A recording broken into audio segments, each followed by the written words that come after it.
subject for discussion. Pastor, a few years back, you took a position against tithing.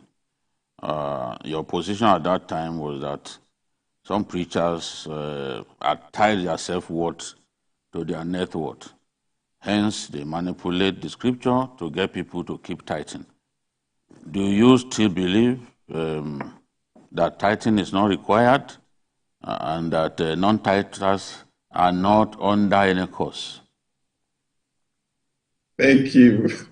Okay, so there was coming up this controversy about tithing, right?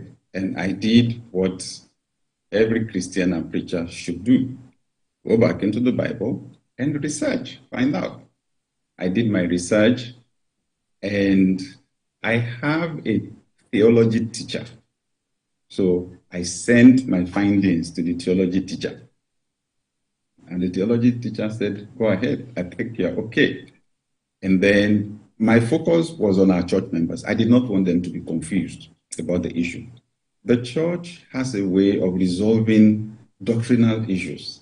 Right from Acts of the Apostles, they started. In Acts 15, you will see this massive debate, amongst the apostles on circumcision.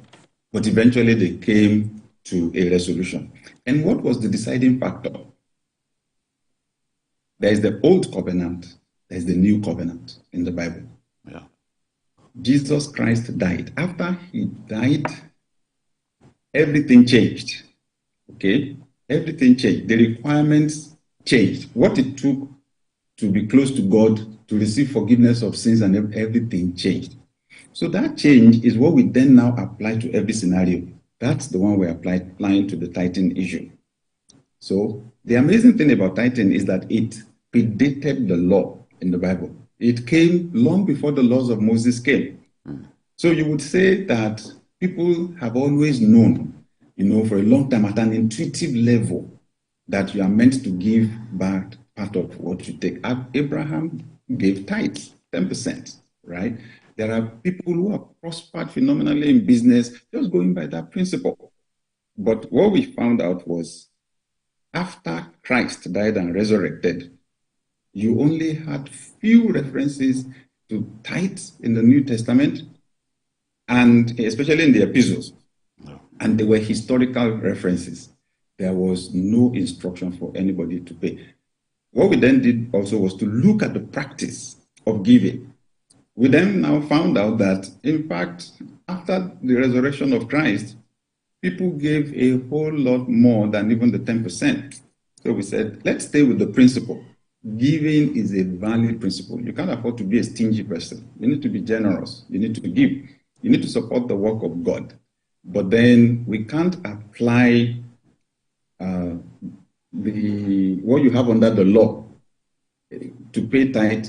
You have to carry it to a particular location. Interestingly, some of the provisions there in Deuteronomy actually says you should even eat it right there.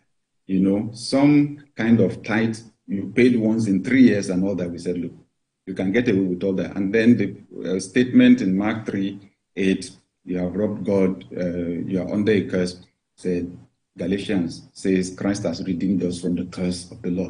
He has absorbed the punishment. Yeah. So we can't say somebody will be punished now because they're not paying tax. So it was just those simple things we found from scriptures. I would just say it's an ongoing discussion. Okay, I get you clearly, but I still want greater clarity from you, Pastor. Right. There's a debate that paying tithes as commanded in the Old Testament, I think precisely the book of Deuteronomy, is on farm produce and livestock, not cash. Some have argued that, it was because there was no money at that time, but we have evidence that there was money in the biblical era, which now the modern churches will prefer to take money rather than farm produce, as was the case back then. What should we do? What should we do? Should we let me just say, is it right to take cash as against farm produce that was the norm at that time? That is, if we are even to agree that, okay, tithing should go on. Okay. So tithing is about the giving of value. That's what we should look at. Money is a means of exchange of value.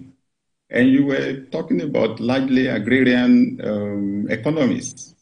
So that's why the tithe was tied around their farm produce, right?